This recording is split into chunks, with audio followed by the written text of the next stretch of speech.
Meus amados irmãos, minhas amadas irmãs, como é que anda essa vida? Espero que tudo bem, hein? Nesse dia 5 de maio, um mês mariano, dedicado à Virgem Maria, nossa mãe, que dia maravilhoso, né, meus irmãos? Sexta-feira, da quarta semana da Páscoa. Por isso, vamos invocar a presença do Espírito Santo para meditarmos bem com o Evangelho de hoje. Vinde, Espírito Santo, vinde por meio da poderosa intercessão do Imaculado Coração de Maria, vossa amadíssima esposa. Vinde, Espírito Santo, vinde por meio da poderosa intercessão do Imaculado Coração de Maria, vossa amadíssima esposa. Vinde, Espírito Santo, vinde por meio da poderosa intercessão do Imaculado Coração de Maria, vossa amadíssima esposa. Senhor esteja convosco, Ele está no meio de nós. Proclamação do Evangelho de Jesus Cristo, segundo João. Glória a vós, Senhor.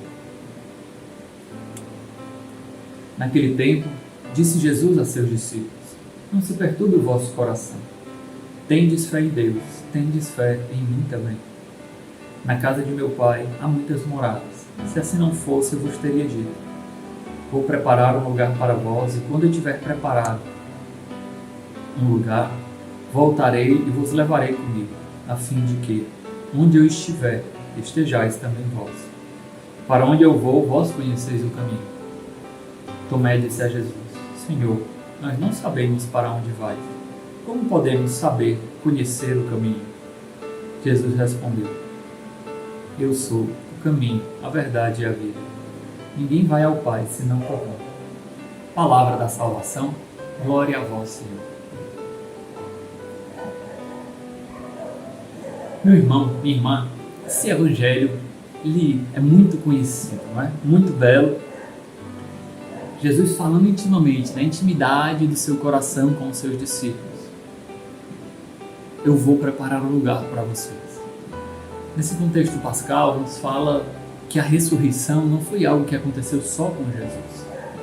A ressurreição, poderíamos dizer que é uma vocação de cada um de nós. Como nós dizemos no carisma, ser a presença do ressuscitado para os abandonados. Esse é o grande sentido, sabe, meus irmãos? A confiança de que a ressurreição, ela não é algo que aconteceu só com Jesus, mas acontece também com cada um de nós. Acontecerá de forma escatológica, ou seja, de maneira definitiva nos finais dos tempos, quando morrermos e a nossa alma ressuscita para ir para o céu, ou na ressurreição dos mortos, quando o nosso corpo também ressuscitará. Mas também acontece no hoje da nossa vida quando abraçamos a fé. Colossenses capítulo 3, versículos 1 ao 5 fala: se ressuscitardes com Cristo, colocai o vosso coração lá no alto, o de Cristo está com Deus. E quando Ele se manifestar, vós também sereis manifestados, porque é lá que vocês estão escondidos. Claro que não está com essas palavras, não é? Mas é exatamente isso lá que tem escrito: se ressuscitares com Cristo. O verbo está no presente, nós precisamos ressuscitar hoje, ser a presença do ressuscitado hoje. Claro que, como o Éden tantas vezes afirma, né, e isso é muito forte no espírito do fundador, a ressurreição não deve ser um passo primeiro, vamos dizer assim, para que a gente vá ao encontro do abandonado. Não. À medida em que eu vou ao encontro do abandonado, a minha vida vai ser uma vida ressuscitada. À medida em que eu vou ter uma vida próxima da vida de Deus, a minha vida vai sendo mudada, vai sendo convertida. Não é tipo assim, não, porque muita gente pensa assim também, eu não estou bem na minha caminhada, eu não vou para os projetos, eu não vou para o centro social, porque eu não estou bem. E aí, não, eu vou esperar primeiro, eu não vou ser a presença do ressuscitado se eu for assim. Isso é uma mentalidade, perdão meus irmãos, minhas irmãs, de muita desculpa. Não, à medida em que eu vou ao encontro do abandonado, eu vou recebendo o Espírito do ressuscitado. Para onde eu vou preparar um lugar para vocês. Senhor, para onde vais? Nós não sabemos. Como podemos saber o caminho, né? Tomé, ele muito sincero com Jesus. E ele fala sem medir palavras, tal, às vezes até de uma maneira irrefletida, ele não pensa direito, né? Mas vejam, Jesus está falando da ressurreição. Várias vezes falou disso. Como eles não sabem para onde Jesus vai? Como eles não sabem que Jesus é Filho do Pai? Vocês entendem? Na casa de meu pai há muitas moradas, é para lá que eu vou preparar um lugar para vocês. Tomé talvez quisesse saber os detalhes da caminhada. O que eu preciso fazer? E às vezes, a gente é assim também, sabe? A gente fica assim, o que devo fazer? Qual é a minha vocação? Qual é o meu chamado, né? Eu lembro que uma vez, eu lembro muito claramente, eu no meu quarto lá, em casa, na casa dos meus pais, rezando, me questionando. Senhor, o que queres de mim? O que queres de mim? E a minha vocação, né? Isso muito antes de eu discernir minha vocação. E eu lembro que eu rezando, eu fiquei em silêncio, né? Para deixar Deus também falar. E eu senti aquela intuição interior, sabe? Meu filho, tu sabe o que eu quero de ti. Tu conhece os mandamentos? Amar, se doar, servir, se consumir por amor. Mas eu te pergunto, filho, e tu? O que tu queres de mim? E isso mudou muito a minha maneira de ser e de agir. Porque não era ficar... entenda meio o que eu quero dizer, né?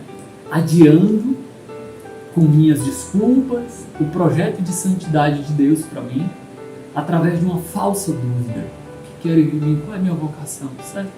Não, eu preciso atualizar hoje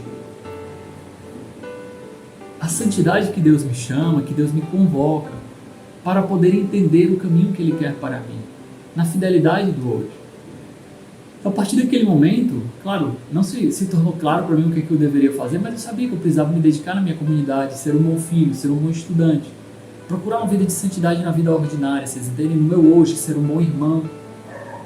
Como é que eu precisava ser um bom filho? Eu tinha que estudar, porque eu era estudante. Vocês entendem? Começar do básico, ser carinhoso com minha mãe, com meu pai, ser um bom filho, é isso. Então, às vezes a gente fica adiando o projeto de santidade que Deus tem para nós com essas falsas desculpas. Senhor, mas para onde devo ir? Nós não sabemos para onde vai, Senhor. Tomé, né, diz isso. Veja. E Jesus responde, sou o caminho, a verdade e a vida.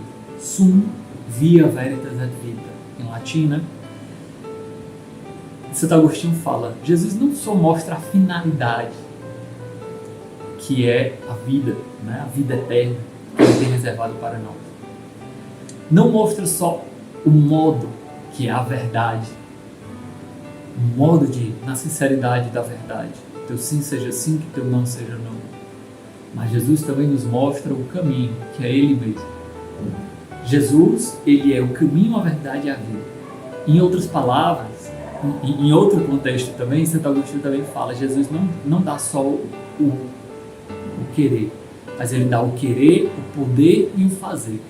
Quando Deus nos chama a algo, Ele nos dá aquela vontade de fazer aquilo. Seu Espírito nos move aquilo como uma inquietação. Veja, não é uma vontade provida dos prazeres propriamente dito. Tantas vezes, às vezes até uma coisa dolorosa, a confissão, por exemplo. Uma coisa que nós queremos ir, mas é doloroso. A mortificação, realizar as graças que Deus nos chama. A fidelidade da vocação. Às vezes é doloroso, mas Deus nos dá esse querer. Ele nos dá as condições de fazer aquilo. Me dá inteligência, me dá a vontade, me dá a força de poder empreender aquela obra. E Deus me dá não só o querer e o poder, mas Deus dá a graça de fazer aquilo. Vejam, tudo é graça de Deus. Isso é uma coisa muito evidente na teologia de Santo Agostinho, porque tudo é graça de Deus. Compete ao homem exclusivamente corresponder a essa graça. A Virgem Maria, por exemplo, por que ela é tão amada por nós? Porque ela deixou que Deus desse a ela o querer, o poder e o fazer. Deus preparou a sua Imaculada Conceição para poder ser a mãe do Senhor e de fato corresponder a uma vida de santidade imaculada, da sua concepção até o fim e até chegar à vida eterna na sua Assunção. Então, qual foi o grande mérito de Maria? O grande mérito de Maria foi corresponder à graça de Deus, dizer o sim. Nós também devemos dizer o sim. Ainda que nós não saibamos todas as nuances do caminho, e nós precisamos parar de ter essa mentalidade controladora. Eu não quero saber de todas as nuances do caminho, eu quero estar no caminho de Deus. E isso me basta.